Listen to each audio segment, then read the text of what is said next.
అమెరికాలో రీసెంట్గా ఈ డల్లాస్ అనే ప్రాంతంలో ఒక 8 ఏళ్ల బాబు 4 ఏళ్ల పాప ఉన్నారనమాట. వీళ్ళిద్దరూ అన్నా చెల్లెలు. వీళ్ళ పేరెంట్స్ ఎక్కడో ఉన్నారు బయట. వీళ్ళు ఇంట్లో ఉంటే ఈ బాబుకి బర్గర్ తినాలనిపించిందనమాట. అయితే ఈ బాబు ఏం చేశాడంటే కార్ తీసుకొని వీళ్ళ చెల్లిని తీసుకొని తనతో పాటు 1.5 km ట్రావెల్ చేసి కారులో ఈ బర్గర్ షాప్కని వెళ్ళి అక్కడ బర్గర్ అడగడం జరిగిందంట.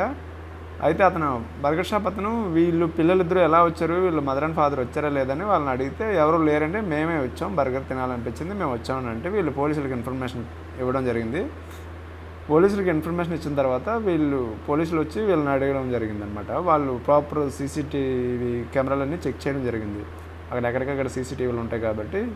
అయితే వీళ్ళు ఏంటంటే ప్రాపర్ అన్నీ ఈ రెడ్ లైట్ ఎక్కడైతే ఉందో అవి ఈ ట్రాఫిక్ సిగ్నల్స్ అవి ఉన్నాయి కదా, అవన్నీ ప్రాపర్గా ఫాలో అవి ఈ బర్గర్ షాప్ వరకు రావడం జరిగిందంట.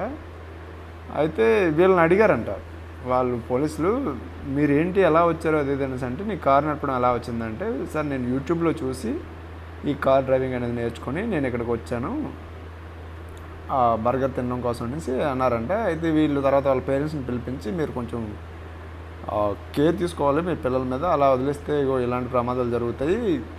ప్రజెంట్ అయితే ఏం జరగలేదు, వాళ్ళు సేఫ్గానే వచ్చారు, ట్రాఫిక్ రూల్స్ అన్నీ కూడా హ్యాపీగానే ఫాలో అయ్యి వచ్చారు.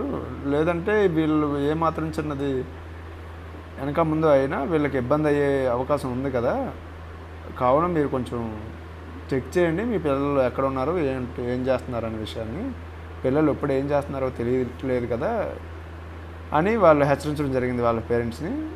అయితే చూడండి, పిల్లలకి మనం వాళ్ళు ఏం చేస్తున్నారు అనేది మినిమం మనం మానిటరింగ్ అనేది చేస్తూ ఉండాలి. అంటే మినిమం ఆ మాత్రం అబ్జర్వ్ చేస్తూ ఉండాలి. ఇది మీకు ఎలా అనిపించిందో కామెంట్ సెక్షన్లో కామెంట్ చేయండి. ఈ కంటెంట్ నచ్చితే లైక్ చేయండి, సబ్స్క్రైబ్ చేయండి. జై హింద్. ఇది రీసెంట్గా జరిగింది.